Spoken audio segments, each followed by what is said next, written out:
Assalamualaikum warahmatullahi wabarakatuh. Buya, kami mau bertanya. Kami sangat mencintai Rasulullah, kami mencintai Rasulullah, tapi ada kawan-kawan kami yang terpengaruh dengan viralnya masalah nasab Balawi. Abuya, kami minta petunjuk Abuya buat hati kami lebih mencintai zuriat Rasulullah walaupun fitnah terhadap habaib Balawi. Doakan kawan-kawan kami yang menjauhi habaib karena terpengaruh fitnah tersebut. Mencintai dzurriyyah Nabi adalah kewajiban, dan sebetulnya begitu mudah. Jangankan kok dzurriyyah Nabi, umat Nabi saja kalau kita sadar itu umat Nabi, kita susah berbuat zalim kepada umat Nabi, apalagi jika itu adalah dzurriyyah Nabi sallallahu alaihi wasallam. Ada masalah dzurriyyah Nabi, dikatakan al-mu'minuna musaddaquna bi ansabihim. Ulama mengatakan sekelompok orang itu kalau sudah mengatakan nasabnya kepada orang tuanya dipercaya. Anda jangan suka ngutak-ngatik siapapun, apalagi ini kisah nasab masa lalu. Ini adalah akhlak adabnya, itu adalah seperti itu. Jadi apa, kalau kita mencari celah, oh mungkin begini, mungkin begini, ini bahaya sekali. Bahkan dikatakan para imam mengatakan kalau ada sekelompok orang Anda mendengar, mengetahui dari keluarganya mengatakan bahasanya dia punya nasab pada Rasulullah, cukup Anda percayai, selesai. Dan itu tidak harus sampai derajat 100%, karena 100% itu gimana sih mempercayai nasab 100%? Kecuali Anda lihat waktu hubungan suami istrinya, waktu kelahirannya. Semua orang kalau bicara tentang mungkin, naudzubillah, itu bahaya sekali. Mungkin dia istrinya keluar sama laki-laki lain, mungkin ini, mungkin, naudzubillah, bahaya orang taati nasab itu. Ini secara umum segala nasab. Kalau satu kelompok yang menisbatkan bahasanya dia punya nasab kepada orang tertentu, Anda tidak berhak untuk otak-atik. Ini siapapun nasab ke siapapun, apalagi kepada baginda Nabi SAW. Kalau sudah nasab di atas, gak ada istilahnya 100%, makna 100%. Apa sih makna 100%? Musaddaqun, dipercaya. Saya ini sebuah keluarga mengatakan saya punya nasab kepada Sayyidina Abu Bakar Siddiq. Alhamdulillah. Saya punya Rasulullah. Oke. Sampai di sini. Adapun terjadinya perdebatan, wallah alam, saya tidak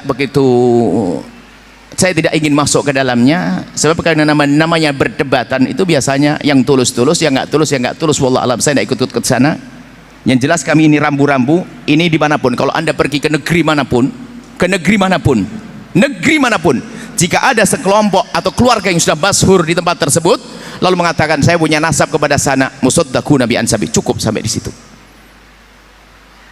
Ini ilmunya. Adapun masalah urusan-urusan menentukan menetapkan nasab dengan selain daripada ini namanya istifadhah. Di kampung itu sudah didengar ini nasabnya ke sana, selesai. Ada masalah yang lain-lainnya, Anda tidak semua masalah qiyafah, masalah DNA dan sebagainya. Itu bisa saja digunakan, tapi di dalam keadaan tertentu. Ada pada zaman dulu namanya qiyafah. Mungkin zaman sekarang ada DNA misalnya. DNA itu memang ilmiah, tepat, benar. Tentunya dengan catatan yang menjalankan orangnya jujur, tidak akan dirubah, ada itu. Tapi itu kapan diberlakukan?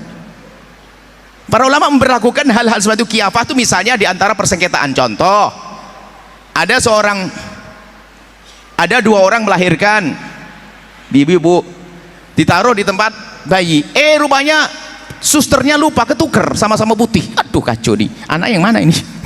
Ketuker.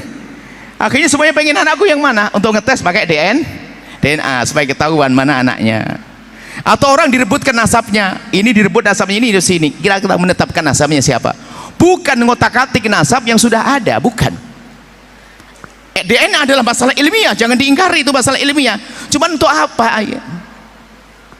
Di dalam dunia syariat ada namanya pernikahan yang syah. Selagi pernikahan sah sudah cukup. Bahkan kalau ada orang datang, ini adalah anakku, nggak usah kita punya kapan nikah, istrimu siapa, nggak perlu. Cukup dia mengatakan ini anakku, kita percaya, selesai. Selagi akal tidak mengingkarinya. Misalnya ada orang ngaku itu anakku, dia lebih tua, kan bohong.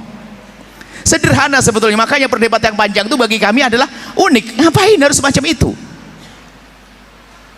Dari dua belah pihak sampaikan, diam, sudah selesai, jangan dibahas. Umat jadi bingung.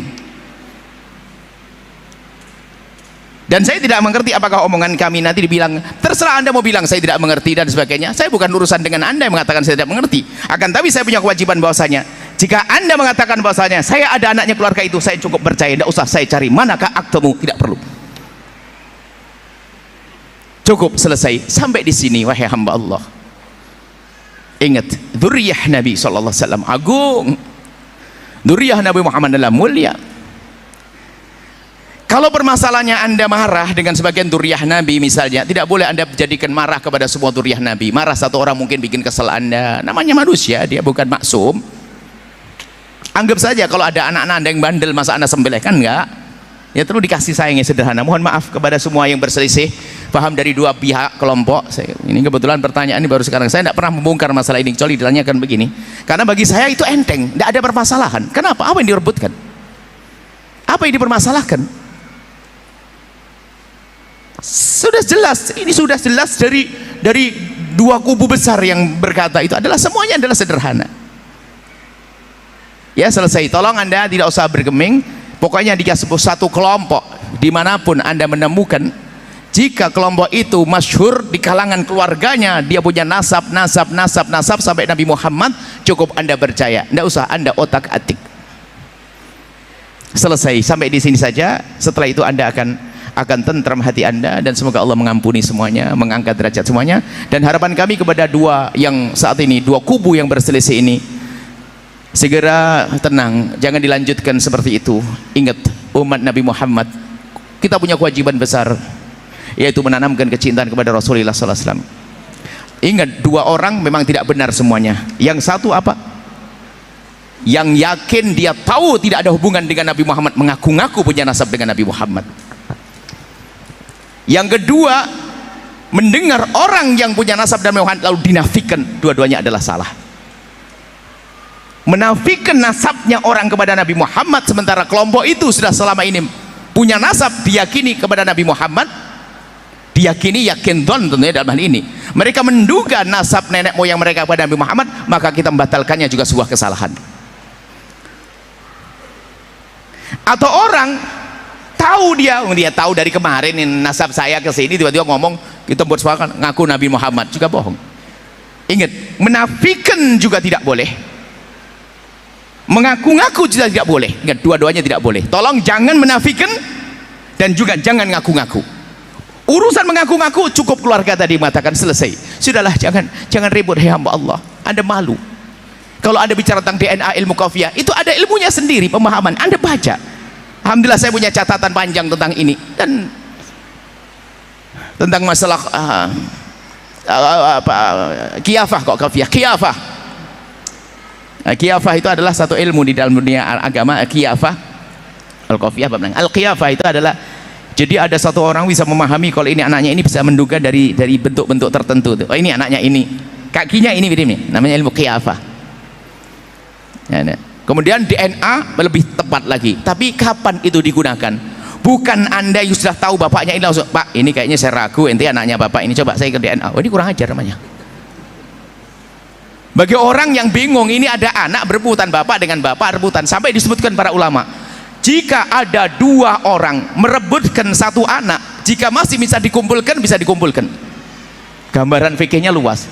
Contohnya gimana? Satu orang mengakui itu anakku, ngaku ya, bukan menafikan. Yang satu orang itu mengaku itu anakku, kalau bisa dikumpulkan, dikumpulkan. Bagaimana dikumpulkan? Yang satu seorang bapak mengatakan itu anakku, yang satu seorang ibu mengatakan itu anakku, langsung katakan, oh mungkin dulu pernah nikah. Selesai. Kan gampang ilmunya. Kalau ini bapak ngaku anaknya, baru nanti qiyafah itu diterapkan. Ilmu qiyafah, ilmu DNA tadi diterapkan, baru dites DNA mana yang cocok. Urusan ini ya hamba Allah. Jadi tolonglah ya, jangan masya Allah, saya sedih. Makanya kami tidak terlalu masuk dalam hal ini. Menafikan nasab yang selama ini diduga adalah benar adalah juga berbahaya. Mengaku-ngaku nggak punya nasab, ngaku-ngaku nasab, maka adalah juga dosa sama-sama. Ayo, tolong yang pernah ngaku-ngaku nasab sementara tidak punya nasab, Anda sadar? Lah kalau dia, saya selama dari bapak moyang saya mengakunya kok. Lah ini seperti yang ributkan. Ya sudah, kenapa kita menafikannya?